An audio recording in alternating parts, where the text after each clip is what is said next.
La brecha digital es una expresión que hace referencia a la diferencia socioeconómica entre aquellas comunidades que tienen internet y aquellas que no lo tienen. Aunque estas desigualdades también se pueden referir a todas las nuevas tecnologías de la información y la comunicación, TIC, como los ordenadores, la telefonía móvil, la banda ancha y otros muchos dispositivos.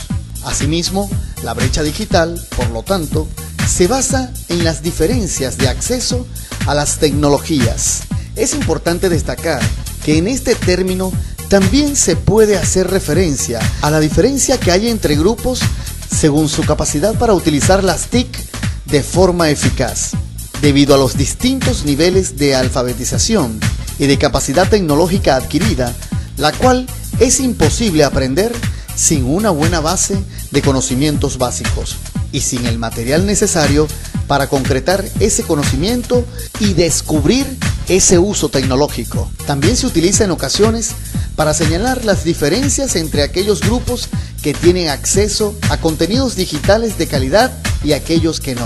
Por otro lado, la exclusión social se define como la imposibilidad de gozar de los derechos sociales sin ayuda, en la imagen desvalorizadora de sí mismo y de la capacidad personal de hacer frente a las obligaciones propias, en el riesgo de verse relegado de forma duradera al estatus de persona asistida y en la estigmatización que todo ello conlleve para las personas y en las ciudades para los barrios en que residen. Esto quiere decir que el individuo no será integrado por las ventajas del empleo, ni aunque mejore el empleo de manera generalizada. La exclusión social se refiere a la acción y al efecto de impedir la participación de ciertas categorías de personas en aspectos considerados como valiosos en la vida colectiva. La brecha digital, como la exclusión social, se relaciona ya que la brecha digital es la realidad en forma de exclusión social y la evolución de dicha brecha es una forma de hacer crecer el grupo de población conformado por lo que consideramos los excluidos sociales. Ballesteros, en 2002, insiste en que más que de brecha se debe hablar de exclusión social e incluye dentro del grupo de los excluidos sociales no solo a los ya históricamente definidos como los desviados sociales, con respecto a comportamientos considerados como normales, por ejemplo, vagabundos, alcohólicos, drogodependientes y otros. Los grupos segregados socialmente o discriminados, ciertamente minorías étnicas, los pobres y otros, sino aquellos otros grupos que han sido sumados a este concepto de exclusión por el efecto de la sociedad de la información. Los trabajadores generalmente mayores de 35 años y que no han sabido adaptarse a las nuevas herramientas informáticas, aquellos en busca de empleo que tampoco están familiarizados con ellas, determinados colectivos de discapacitados e incluso hace el autor un énfasis particular en tener en cuenta un grupo que aparece como tal, fuera de la sociedad de la información, en las encuestas referidas a la utilización de las nuevas tecnologías. Nos referimos a aquellos ciudadanos que voluntariamente rechazan su incorporación al uso de estas herramientas nuevas. Es decir, que además de las personas que se ven excluidas de manera involuntaria de los avances del mundo, cada vez más existen colectivos que por convicción más o menos fundamentada y que estando dentro del grupo de la población que puede acceder a dichos avances, resulta que no quiere acceder a ellos. Todo lo anterior no es un intento de negar la existencia de los que hoy llamamos brecha digital.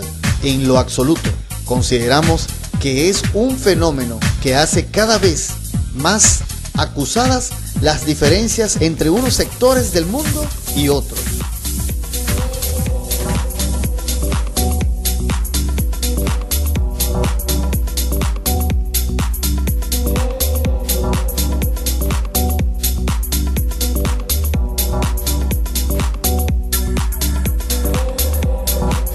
El impacto que ha traído el uso de las computadoras en el ámbito educativo ha conllevado sus desafíos. Es decir, la computadora tiene sus ventajas y desventajas.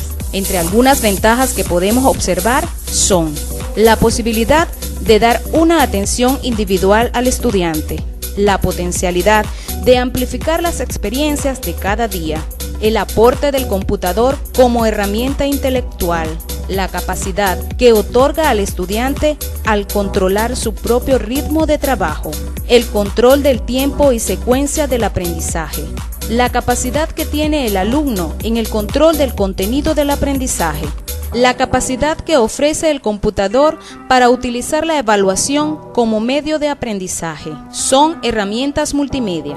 Las computadoras con la capacidad de integrar gráficas, impresiones, audio, voz, video y animaciones pueden ser efectivos apoyos a la educación, permitiendo al maestro y al alumno utilizar diversas tecnologías de manera conjunta. Son interactivas. Los nuevos microprocesadores son extremadamente flexibles y poderosos, permitiendo el desarrollo de programas educativos que le facilitan al alumno mantener el control del destino de su consulta y de la forma y orden en que la realiza. Permiten también incluir dentro de los programas educativos adecuadas y pertinentes respuestas, asesorías y retroalimentación para los alumnos que les refuercen el aprendizaje. Incrementan el acceso a distancia. El notable avance en la tecnología de comunicación y en la capacidad de las computadoras ha permitido establecer una comunicación a través de redes mundiales que crece constantemente, permitiendo el acceso a innumerables fuentes de información que antes eran inaccesibles. Mientras que como desventajas podemos observar algunas muy importantes que podrían afectar significativamente el desarrollo progresivo en el proceso de enseñanza-aprendizaje. Contar con un presupuesto frecuente y generoso para actualizar los equipos periódicamente. Disponer de lugares seguros para prevenir el robo de las máquinas. El desarrollo de las redes de computadoras es costosa, aunque la adquisición de una computadora es relativamente accesible, y de que los mercados de los programas de computadoras son muy competitivas. La instalación, desarrollo y mantenimiento de las redes de comunicación aún son costosas. La tecnología cambia rápidamente. Los cambios en la tecnología tienen un ciclo muy corto, por lo que se corre el riesgo de enfocar la atención solamente a disponer de lo más avanzado en tecnología, en lugar de buscar satisfacer las necesidades reales de las instituciones y estar permanentemente tratando de poseer lo más avanzado en tecnología, en lugar de mantener funcionando eficientemente aquella que está resolviendo efectivamente las necesidades de la institución. Existe desconocimiento de las computadoras. A pesar de que las computadoras personales han tenido gran aplicación desde hace muchos años, aún existen muchas personas que han tenido poco o ningún contacto y desconocen cómo usarlas.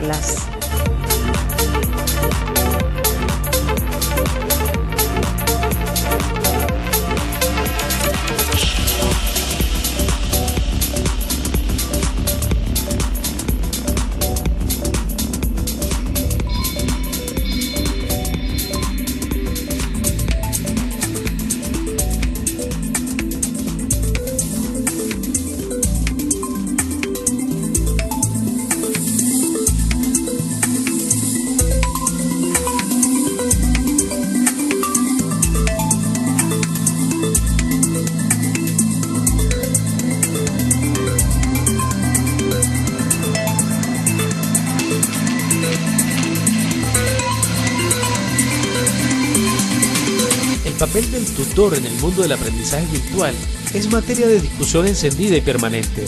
Hasta cierto punto es normal.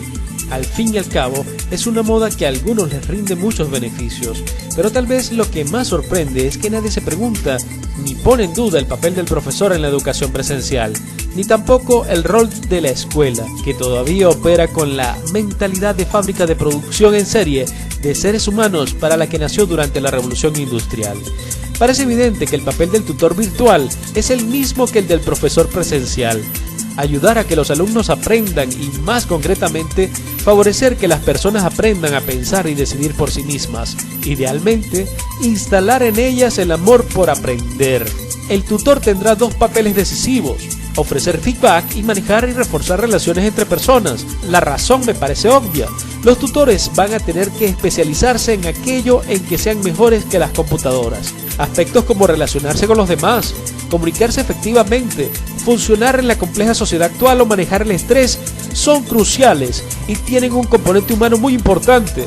Podemos poner a los ordenadores o computadoras a buscar, almacenar, memorizar y entregarnos información, mientras las personas podemos dedicar nuestro tiempo, esfuerzo y cerebro a pensar, a soñar y a imaginar. Hay que dejar que los ordenadores hagan su trabajo. Cuando un profesor plantea una sesión donde los que deben hacer el trabajo son los alumnos, estos reaccionan negativamente y a la defensiva, ya que se pone en peligro su estatus de comodidad al que se han acostumbrado. Han perdido toda iniciativa, se han vuelto conformistas, reflexionar se ha convertido en una excepción y su principal objetivo consiste en superar los exámenes y obtener un título. No nos engañemos, los alumnos no van al colegio o a la universidad por el deseo de aprender, sino para conseguir títulos, y para ello es imprescindible aprobar exámenes. No hay más que hacer la prueba y preguntárselo. Lo que no entra en el examen ni siquiera se tiene en cuenta. Este hecho hace que la evaluación sea la que guía todo el proceso educativo, lo que constituye una trampa mortal en la que estamos atrapados hace largo tiempo. Lo que importa es aprobar, no aprender. Lo que importa son las notas y no los conocimientos, el entendimiento, las habilidades ni el desempeño. Si todos los niños sacasen buenas notas, se acabaría el problema de la educación. Si lo pensamos fríamente, la universidad forma académicos, pero no profesionales. Para nosotros, ¿qué significa aprender? Da la sensación de que todo funciona a las mil maravillas, alumnos y profesores felices en sus papeles milenarios, pero las señales que llegan al sistema educativo indican lo contrario. La escuela y la universidad debieran trabajar para educar y formar a los ciudadanos que la sociedad necesitará para el siglo XXI, para la sociedad del conocimiento donde los negocios son cada vez más complejos. El cambio es continuo y la incertidumbre es una constante. Sabemos que para desenvolverse en este entorno ya no sirve tan solo lo aprendido durante el colegio y la universidad. Los entornos cambian vertiginosamente y las personas utilizan y reutilizan información y conocimiento para crear y generar nuevo conocimiento que tienen que ofrecer ventajas competitivas, y para ello es imprescindible ser capaz de encontrar información, seleccionarla, evaluarla y juzgar lo que es útil y aplicarla en la práctica. No hablo de copiar y pegar, hablo de análisis, evaluación y síntesis, de saber buscar, y es esencialmente saber preguntar. Nuestra educación apenas enseña a preguntar, a indagar, a dudar. En el aula hay poco diálogo y demasiado monólogo. La pregunta es el detonante del conocimiento. Las grandes preguntas son las que han hecho que la humanidad avance y progrese en sus logros. Pero la pregunta es incómoda para muchos profesores. Además, la imaginación es una poderosa herramienta para aprender, aunque por desgracia tiene poco protagonismo en un sistema educativo que premia la memorización, lo previsible. La imaginación es una de las llaves para la innovación, pero es difícilmente controlable y mesurable, y por eso es más sencillo excluirla. Sin embargo, hay que hacer una primera distinción. No es lo mismo saber acerca de qué saber hacer. El conocimiento no tiene excesivo valor si no se pone en práctica. Por esa razón, el objetivo último del aprendizaje es modificar el comportamiento de un alumno para que haga las cosas de manera diferente y mejor que antes. La realidad, no obstante, parece estar bastante lejos de cumplir esa aspiración. La formación presencial tiene graves deficiencias y gran parte de estas deficiencias pasan por el papel que desempeñan nuestros maestros y profesores dentro de un sistema perverso que mide el aprendizaje en relación directa con los exámenes y las notas de los alumnos.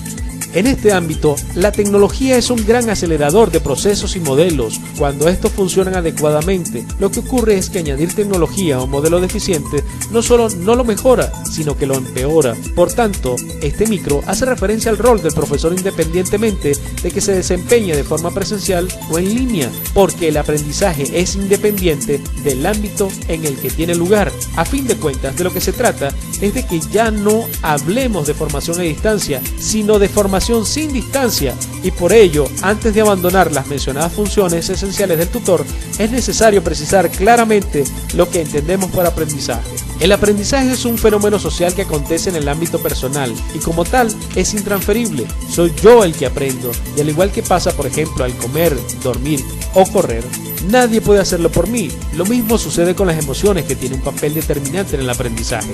Son algo privado e imposible de compartir en toda su profundidad. La emoción conduce a la acción, algo contradictorio con la pasividad de las aulas.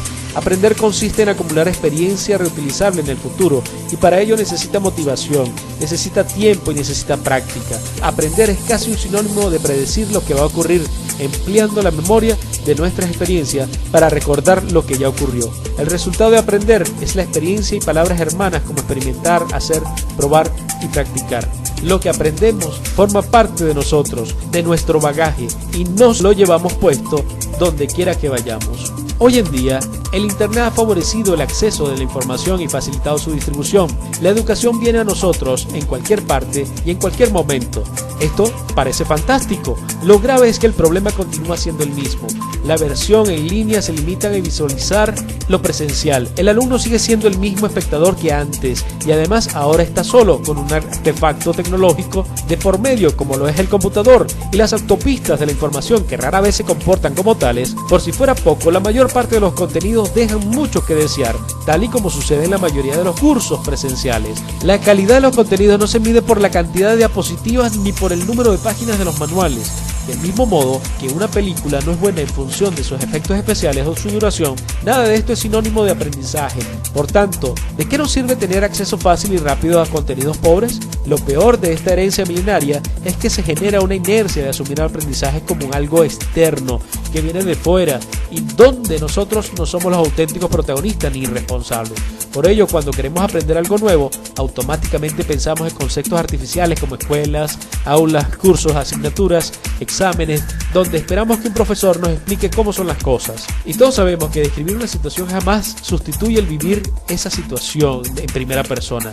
Somos lo que hemos vivido y por tanto experimentado y almacenamos e indexado en nuestra memoria, ni más ni menos. El refrán del dicho al hecho hay un gran trecho lo refleja perfectamente. Pero, ¿qué nos deparará el futuro? Seamos conscientes de que estamos hablando de un cambio drástico y por tanto realmente complicado. Le estamos pidiendo al profesor que ceda su protagonismo, renuncie a su autoridad y desempeñe un rol para el que nadie le ha preparado, incluyendo al mismo tiempo una dolorosa revolución tecnológica. Creo que todos reconocemos que los profesores desempeñan un papel crucial, pasan más tiempo con los niños y los alumnos que los propios padres y tienen en sus manos la enorme responsabilidad de coeducarlos. Sin embargo, apenas se les dan las herramientas y recursos y en la práctica no les reconocemos ese papel esencial. La conclusión es clara, no podemos seguir enseñando las mismas cosas y de la misma manera. La educación y la formación son aburridas, demasiado serias y dejan escaso margen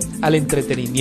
Los profesores deben tener un papel diferente y que será más importante que el que han desempeñado hasta ahora, porque la información y el conocimiento que antes transmitían hoy ya están disponibles en múltiples formatos. En lugar de estar encerrados en un aula, participarán en el diseño de cursos y simulaciones, en las construcciones de plataformas, de herramientas de autor, en la autorización, seguimiento y evaluación de los alumnos, en la selección de contenidos, en el diseño de itinerarios formativos y currículos, en la gestión de conocimientos en los equipos de desarrollo de productos. Este panorama también tiene sus peajes. El tutor debe aceptar que efectivamente los alumnos saben más que ellos en algunas cosas y que, por tanto, en ocasiones los roles se intercambian, lo que posibilita una inmejorable oportunidad para aprender. Deben también comprender que se trata de enseñar a las personas a pensar y para ello tenemos que inducirles objetivos, hacer que fallen las expectativas, ayudarles a entender por qué y facilitarles herramientas para que corrijan su teoría y aprendan. La tarea que tenemos por delante es, al mismo tiempo, un reto tentador y una aventura gigantesca. Quiero creer que caminamos hacia una sociedad de hombres más libres, de personas cada vez más autónomas y más capaces de tomar el control de sus vidas. Antes se educaba para aprender a obedecer y luego trabajar en una fábrica, empresa, donde seguir obedeciendo. Hoy queremos personas emprendedoras que piensan por sí mismas y para lograrlo hay que enseñarles de otra forma, entregarles todo el poder para guiar y controlar su vida. No podrán dejar nunca de aprender. No hay garantía alguna de que lo que hoy les sirve mañana siga siendo útil, pero esto significa que si unos ganan libertad y control, otros la pierden. y ya sabemos lo humanamente complicado que resulta renunciar al poder. Los tomadores de decisiones, las personas que dirigen empresas, sistemas educativos y gobiernos, y que lo harán todavía durante bastantes años, nacieron, crecieron y se educaron en un modelo tradicional. No tuvieron contacto con un ordenador hasta que empezaron a trabajar y tienen, con honrosas excepciones, un concepto poco innovador y moderno del aprendizaje. Tengamos esto siempre presente para moderar el optimismo que en ocasiones se desborda.